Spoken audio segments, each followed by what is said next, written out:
Hi everyone, welcome to another Terry Talk. The other day, went to the dentist. Going to the dentist is always, for some people, a very scary event. For others, they're not too bent out of shape about it. But I don't know what it's like for you, but for me, it's kind of like you do the bare minimum between visits, right? You kind of brush, twice a day. Um, Maybe might floss after, getting something caught in your teeth, typically popcorn, right? um, or a few days before the visit to the dentist, maybe start flossing a little bit more, kind of like cramming for an exam. Surely they won't notice as my, gums bleed as they poke around a little bit.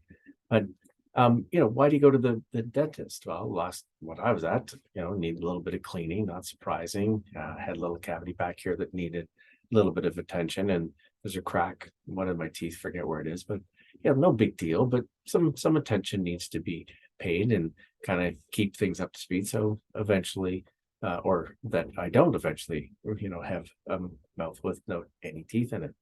So that got me thinking about leadership development. How many times have you been to training and it's awesome, right? It's just fantastic. You go there, you got a great trainer, there's high energy, you're doing lots of different things. It's great. You leave, it's like, man, that was amazing, right? You fill in the smile sheets. Fantastic, fantastic, fantastic. But then the next day, or maybe it's the next week, yeah, nothing a whole lot matters, or not, I shouldn't say matters, but nothing really takes hold. Nothing really changes a whole lot. No real change in behavior, no real impact, as it were. This is often because we treat development kind of like going to the dentist, once or twice a year, get in, get it over with and get out. And maybe it's a great experience. At worst, it's maybe had a filling and a little bit sore for a little bit. But what do we do between the visits? Some of us do enough to get by, brushing, flossing, and it kind of works. Others really listen to the dentist and do a little bit more flossing and rinsing and whatever. The bottom line is this: we do something between the visits, right? Too often, though, we don't do anything. We go to training and don't do anything until the next training event. And then we wonder why nothing changes. Can you imagine what would happen if all you did for your own dental hygiene was to go to the dentist once, twice a year, and that was it? No brushing, no flossing, no rinsing, right? So the question is, how can you ensure better training hygiene? So a couple of ideas here. When it comes to training, either you're arranging it for your team or you're participating in it, make the commitment to actually implement. So in order to do that, first question is understanding why the trade is being offered and why you're in it or why you're offering it. Too often it's the latest craze, frozen yogurt, whatever.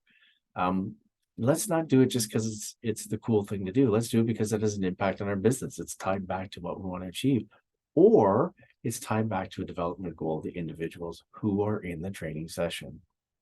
Understand what best practice is and get it right. Practicing, as my friend Norm likes to say, practice is the same bad golf swing over and over again doesn't make you a better golfer. So make sure you understand what best practice is, as opposed to be implementing something and doing that over and over again.